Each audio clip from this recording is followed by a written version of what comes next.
necesidad de ningún programa. Bueno, nos vamos a nuestro navegador.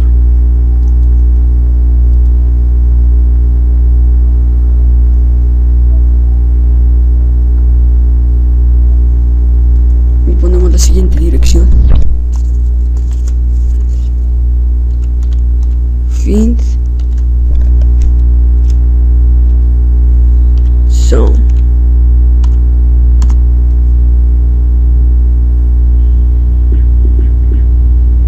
Cogemos la primera opción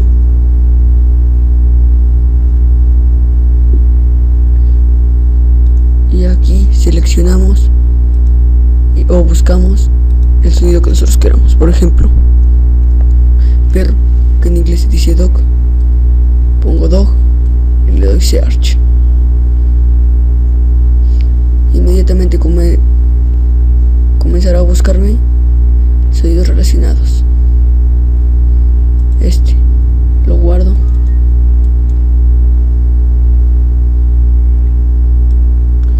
Abro mi reproductor.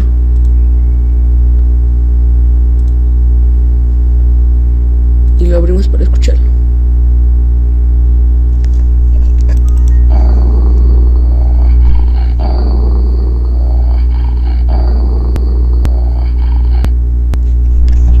¿Se dan cuenta? Ese fue el sonido que descargamos relacionado con un perro. Vamos a poner un sonido de risa. Yo no sé cómo se dice risa en inglés, por eso voy a buscarlo.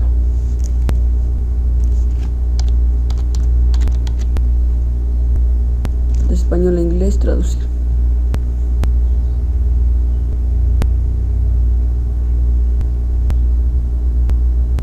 Está traduciendo.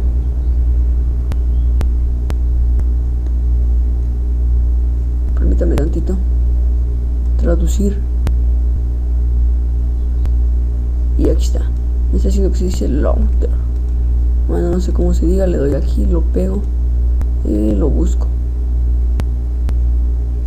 Y aquí me busca todos los relacionados. Por ejemplo, esta. La guardo. Y abro mi reproductor para reproducirla. Se dan cuenta, se llamaba virus.